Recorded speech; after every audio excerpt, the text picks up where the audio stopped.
தினசரி வானிலையும் அதனை சார்ந்த அறிவியலும். இன்று பிப்ரவரி 28 மாசி 16. தென்னிலங்கை ஒட்டி நீடிக்கிறது வளிமண்டல சுழற்சி. இதன் காரணமாக நமது முந்தைய விளக்கங்களில் தெரிவித்தபடி நேற்று முதல் அதற்கு முந்தைய தினம் கூட மழைப்பொழிவு தென் கடலோர மாவட்டங்களிலும் கடலோர டெல்டா மாவட்டங்களிலும் ஏற்பட்டு விலகி வரக்கூடிய சூழலில் இணையதளத்தில் நீடிக்கக்கூடிய வானிலை அமைவின்படி மழைக்கான வாய்ப்புகள் எங்கெல்லாம் என்பது பற்றியான எனது தனிப்பட்ட வானிலை விளக்கம். வணக்கத்துடன் சி. அண்ணாதுரை. தற்போதைய நிலையில் தென்னிலங்கை ஒட்டி நீடிக்கக்கூடிய வளிமண்டல சுழற்சி அடுத்த கட்டமாக இது மேற்கு தென்மேற்கில் நகர்ந்து, அதாவது குமரிக்கடல் ஒட்டி நகர்ந்து அடுத்த 48 மணி நேரங்களில் இந்த சுழற்சியானது நிலநடுக்கோட்டு பகுதி சார்ந்து வலுவிழக்கும். அதுவரை தமிழகத்தில் கடலோர டெல்டா மாவட்டங்கள், தென் கடலோர மாவட்டங்கள், தென் கடைக்கோடி மாவட்டங்கள், தெற்கு உள் மாவட்டங்களில் ஒரு சில மாவட்டங்கள் மற்றும் மேற்கு மாவட்டங்களிலும் மத்திய மாவட்டங்களிலும் ஓரிரு இடங்களில் மழைப்பொழிவை ஏற்படுத்துவதற்கான வாய்ப்புகள் இருக்கின்றன.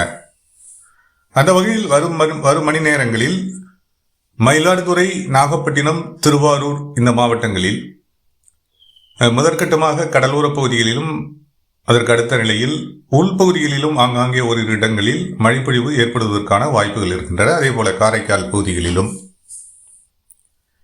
மேலும் அடுத்த நிலையில் தஞ்சாவூர் மாவட்டத்தினுடைய தெற்கு பகுதிகள் மற்றும் புதுக்கோட்டை மாவட்டத்தினுடைய கிழக்கு பகுதிகளில் ஓரிரு இடங்கள், மேலும் ராமநாதபுரம் மாவட்டத்தினுடைய கடலோர பகுதிகள், அதற்கடுத்த கட்டமாக அதனை சார்ந்த உள்பகுதிகள், இங்கெல்லாம் இன்று காலை முதலே மழைப்பொழிவிற்கான வாய்ப்புகள் இருக்கின்றன. அதே போல தூத்துக்குடி, திருநெல்வேலி, கன்னியாகுமரி இந்த மாவட்டங்களினுடைய கடலோர பகுதிகளிலும் வரும் மணி நேரங்களில் அல்லது அடுத்த 3 முதல் 4 மணி நேரங்களில் மழைப்பொழிவிற்கான வாய்ப்புகள் இருக்கின்றன. இன்று பிற்பகலுக்கு பிந்தைய நிலையில் தென் மாவட்டங்களில் சற்று பரவலான மழைப்பொழிவிற்கு குமரி, நெல்லை, தூத்துக்குடி, தென்காசி மற்றும் விருதுநகர் இந்த மாவட்டங்கள் சார்ந்து பரவலான மழைப்பொழிவிற்கு வாய்ப்புகள் ஏற்படும். மேலும் மதுரை, சிவகங்கை மாவட்டங்களிலும் ஓரிரு இடங்களில் லேசானது முதல் மிதமான மழைப்பொழிவு அங்கொன்றும் இங்கொன்றுமாக ஏற்படக்கூடும். மதுரை மாவட்டத்தினுடைய மையப்பகுதிகள் மற்றும் விருதுநகர் மாவட்டத்தினுடைய மேற்கு பகுதிகளுக்கும் இன்று பிற்பகலுக்கு பிந்தைய நிலையில் இன்று மாலை இரவு நேரங்களில் லேசான மிதமான மழைப்பொழிவிற்கு ஆங்காங்கே வாய்ப்புகள் ஏற்படக்கூடும். மேலும் மேற்கு மாவட்டங்களை பொறுத்தவரை கோவை, திருப்பூர் நம்ம ஏற்கனவே அறிவித்தபடி கோவை மாவட்டத்தினுடைய வடக்கு பகுதிகள் மற்றும் திருப்பூர் மாவட்டத்தினுடைய வடமேற்கு பகுதிகள் இங்கெல்லாம் அங்கொன்றும் இங்கொன்றுமாக மழை பொழிவிற்கான வாய்ப்புகள் இன்று மாலை நேரத்தில் ஏற்படலாம்.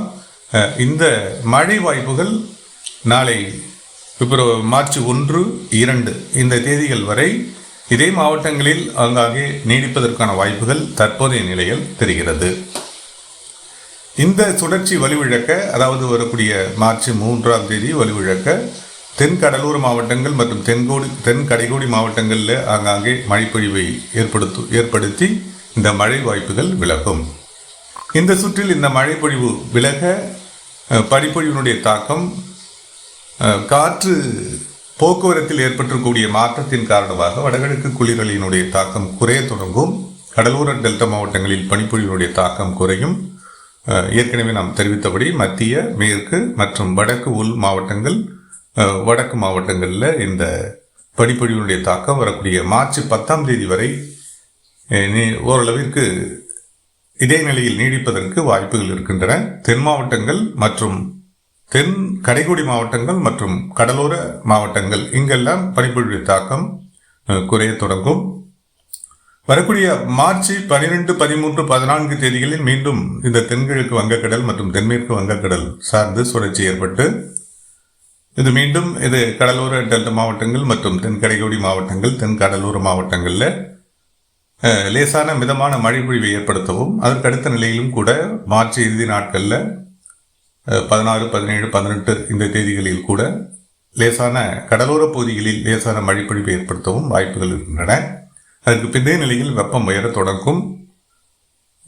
இயல்பை விட வெப்பத்தினுடைய அளவு உயரும். வெப்பச்சலன மழைப்பொழிவிற்கான வாய்ப்புகள் மேற்கு மத்திய மாவட்டங்கள் மற்றும் மேற்கு தொடர்ச்சி மலை மாவட்டங்களில் ஏப்ரல் முதல் வாரத்தில் ஏற்படுவதற்கான வாய்ப்புகள் இருக்கின்றன. இது பற்றியான விரிவான விளக்கம் மற்றும் ஒரு விளக்கத்தில் பார்க்கலாம். தற்போதைய நிலையில் வானிலை அமைவில் இருக்கக்கூடிய இந்த மாற்றங்களின் வாயிலாக இந்த மழைப்பொழிவு நீடிக்கிறது. நாளை மறுநாள் வரை இந்த மழை வாய்ப்புகள் இந்த குறிப்பிடப்பட்ட இந்த மாவட்டங்களில் நீடிக்கும். தொடர்ந்து பார்க்கலாம். தொடரும் வானிலையில் ஏற்படும் மாற்றங்களுடன் மற்றும் ஒரு விளக்கத்துடன் மீண்டும் இணைகிறேன். இணைப்பில் நீடித்த அனைவருக்கும் நன்றி.